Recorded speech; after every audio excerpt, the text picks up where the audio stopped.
Good morning dear students. आज हम chapter पढ़ेंगे गुठलियों के दाम। ये आपका थर्ड चैप्टर है और ये एक कहानी है। नीलगिरी पर्वत के पास एक रियासत थी जिसका नाम था सागरपुर। वहाँ राजा सुमेर सिंह राज करते थे। उनके महामंत्री का नाम मतीराम था। बिल्कुल वैसे ही बुद्धिमान जैसे बादशाह अकबर के दरबार में बीरबल थे। अपनी चतुराई और बुद्धिमानी के किस्सों के कारण वे पूरे राज्य में प्रसिद्ध थे, मशहूर थे। एक बार की बात है, गर्मियों का मौसम था। महाराज सुमेर सिंह अपने शाही बगीचे में महामंत्री के साथ टहल रहे थे। टहलना मतलब घूमना। बगीचे में पेड़ आमों से लदे हुए थे, मतलब कि आम के बहुत ज़्यादा फल आम के पेड़ पर लगे हुए थे। महाराज को आम बहुत पसंद थे। उन्होंने मतीराम से कहा, आइए मंत्री जी, आम खाएं। उन्होंने अपने महामंत्री से कहा कि हम आम खाते हैं, आइए। महामंत्री ने तुरंत माली को आम लाने के लिए इशारा कर दिया। माली ने पलक झपकते ही राजा के लिए आसन लगाया। आसन लगाना, बैठने का स्थान बनाना।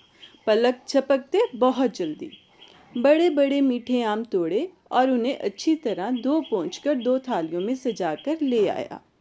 महाराज और महामंत्री आम खाने लगे। अचानक महाराज को ठिठोली सूझी। ठिठोली मतलब मजाक। वे आम चूसते जाते और छिलके और गुठलियां चुपचाप मतीराम के सामने रखे थाल में डालते जाते। वो अपने आम खा रहे थे, लेकिन गुठलियां और छिलके कहाँ पे डाल रहे थे? मतीराम के सामने जो रखा थाल था उसमें।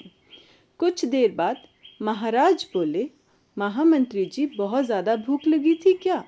महाराज बोले कि लगता है आपको बहुत ज़्यादा भूख लगी थी।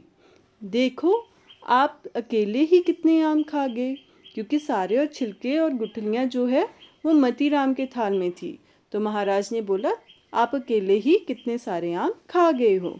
मतीराम मुस्कुरा कर बोले। मतीराम इस बात पर हंस पड़े और बोले, जी महाराज, भूख तो सचमुच लगी थी, मगर आपसे कम। महाराज ने चौंक कर पूछा, क्या मतलब? उन्होंने बोला, आपने ऐसा कहा, आपके कहने का क्या मतलब है? मंत्री बोले, महाराज, मैंने तो केवल आम ही खाए हैं। कहते, मैंने तो अकेले आम ही खाए हैं, लेकिन आपने तो छिलके और गुठलियां भी नहीं छोड़ी। आपको इतनी भूख लगी थी कि आप आम के साथ साथ उसके छिलके और गुठलियां भी खा गए हो। आपका तो पूरा थाल खाली पड़ा है। ये सुनकर महाराज हंसने लगे। जब आगे उसने भी मजाक में जवाब दिया तो महाराज ये सुनकर हंसने लगे। उन्होंने प्रसन्न होकर मतीराम को 100 स्वर्ण मुद्राएं, स्वर्ण मतलब सोने की मुद्राएं, सिक्के दी। यह देखकर मतीराम ने माली से 2 आम और मंगवाए। माली को उसने बोला कि मेरे लिए 2 आम और ले आओ। महाराज अभी सोच ही रहे थे। महाराज को लगा कि इसने अब 2 आम क्यों मंगवाए हैं। मंत्री ने एक हाथ में आम और दूसरे हाथ में पकड़ी स्वर्ण मुद्राओं की और संकेत किया। संकेत मतलब इशारा किया और कहने लगे, इसे कहते हैं आम के आम और गुठलियों के दाम। मतलब कि दोहरा फायदा होना, डबल फायदा होना और आपका कुछ भी खर्च ना होना। कहते मेरा कुछ भी खर्च नहीं हुआ, लेकिन मुझे आम भी मिले और स्वर्ण मुद्राएं भी। ये सुनकर महाराज सहित वहाँ उपस्थित सभी लोग हंसने लगे। जब मतीराम ने ये कहा तो सभी उसकी बात सुनकर हंसने लगे। शिक्षा, हाजिर जवाब और हंसोड़ व्यक्ति सभी का दिल जीत लेते हैं। कहते हैं जो हाजिर जवाब होते हैं, सिचुएशन के अकॉर्डिंगली फटाफट जवाब देते हैं, और हंसोड़ व्यक्ति, हंसमुख व्यक्ति जो होते हैं वो सबका दिल जीत लेते हैं, सबको वो पसंद आते हैं।